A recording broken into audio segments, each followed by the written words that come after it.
to poster number 4. And my name is Leslie Turner, and I am here to speak on this poster titled Our Peers an Overlooked Resource, a preliminary analysis of the socio-cultural effects of Convu peer coaching in a university community. And I worked on this project with my peer slash CEO of this amazing program, Dr. Marc Roudebush. And we are here representing the Harvard University Peer Coaching Initiative. And I am very excited to speak to you all about this program, as well as some of our preliminary analyses on its effectiveness, at least as we can tell in the Harvard University community. So a bit of background. So the Harvard Peer Coaching Initiative actually started as a small pilot program at the Harvard University School of Public Health. And I actually was a part of that pilot program in 2019 and have stuck around because of that's how impactful it's been on my life that I'm able to now talk about the research behind it, which is super exciting. So in 2019, the pilot program was ran with the guiding principle of thinking about how can peers essentially reliably help each other to cope and thrive, especially in stressful environments such as an institution of higher education. And so the pilot program ran and had its effectiveness. And then the program won a Harvard Cultural Lab Innovation Fund grant that then allowed us to spread across the university. So instead of it just being a School of Public Health peer coaching initiative, that's when it formally became the Harvard University Peer Coaching Initiative. And what allowed this program to be able to win the award was essentially the school's intent on driving a culture of inclusive excellence at Harvard. And the Harvard task on mental health found that Harvard students often felt imposter syndrome. They felt like an outsider. They felt lonely. They felt the stigma of not doing well, all while trying to socially integrate and perform well.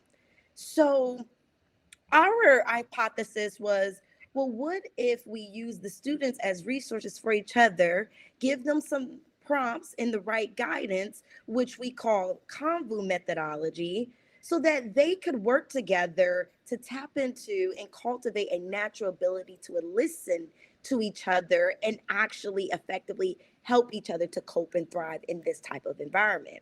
So, what is the Convu methodology? So, we've heard of conversations, right, which we may call a convo. A convu is a listening conversation. It is meant to listen and learn from one another and not speaking just to speak. And so there's a map here of the semi-structured way of doing a peer coaching program. And so what we set out to do with the Harvard University Peer Coaching Initiative was we essentially opened the program to Harvard University students. We got 200 applicants and ended up selecting 60 participants to participate in this Harvard University wide program.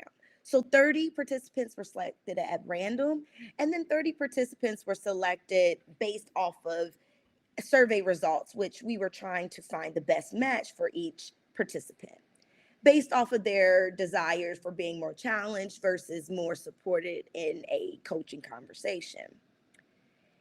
And given these techniques with the Convu methods, as I mentioned, are more so focused around listening, learning, and also allowing the coach to be able to respond effectively to whatever their coaching may be saying. And we'll also add that in this method, participants serve as both coach and coachee. So there is a bi-directional support. It's not just one coach and one person is the coachee. You take turns so that both participants can get the experience of supporting and being supported by one another. After the program was completed over a few weeks, we had 28 participants that were part of the study group do a post survey, and then 21 waitlisters. So we had some waitlisters that served as our control group, which we will talk more about once we get to the results and how we were able to really evaluate the effectiveness. We also had some 1 hour interviews conducted by some of the participants, and also had 98 session reflections completed immediately after the peer coaching sessions to collect these data as well. So to get into our results, so participant demographics range across 12 different Harvard schools, from the Harvard College, the School of Public Health, Medicine, Design, Engineering, Business, Government, and Arts and Sciences. 75% of participants identified as BIPOC. Sorry.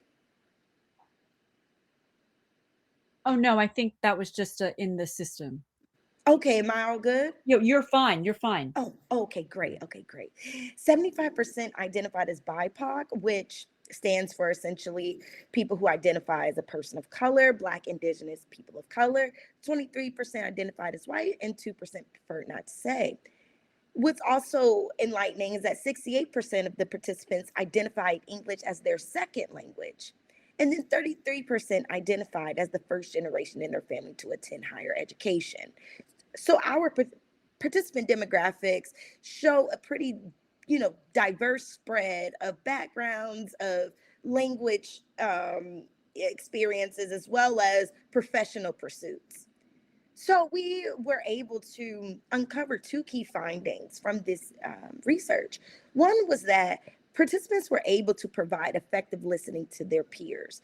So through providing this semi-structured way of prompts and guidance, many program participants, which actually 79%, said that they felt better equipped to help friends or family or colleagues when they asked for help after participating in this program.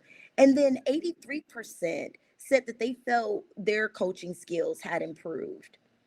Some of the quotes that we received were that I am surprised how frequently I am asking open ended and prompting questions rather than reacting in conversations. It's a great feeling to see how I have helped someone think through something.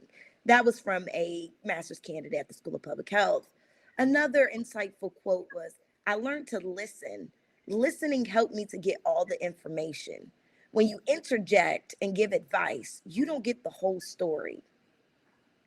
So what we found was that the more participant practiced, the more effectively they learned to listen.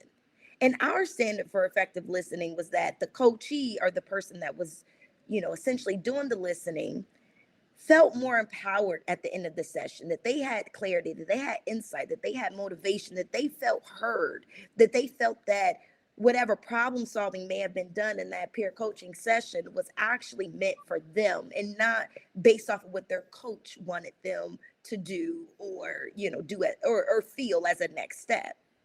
Second key finding was that effective listening helped participants to cope and thrive in a high pressure environment.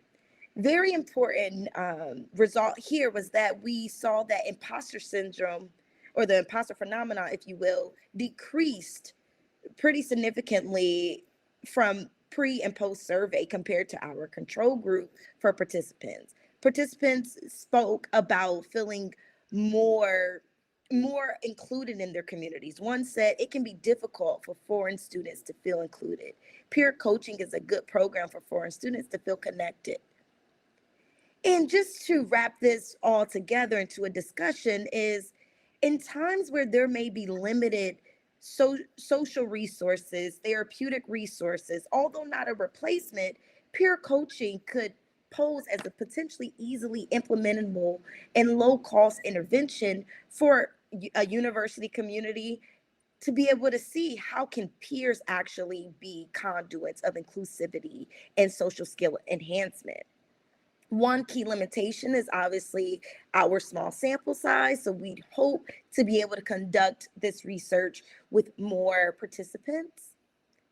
And in conclusion, we conclude that peers themselves may be an overlooked resource for bi-directional social skill enhancement and inclusive cultural enablement.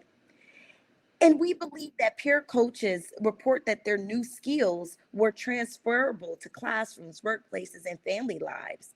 Future research could be conducted to see to what degree, under what conditions, do these skills become contagious to where people who don't even participate in the program can become better listeners and normalize these behaviors of inclusivity.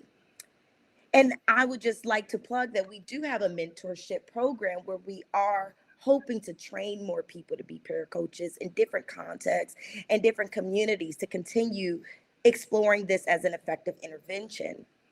And just like to acknowledge our team, a part of the Harvard University Peer Coaching Initiative, who have made this research and this program possible. Thank you all so much.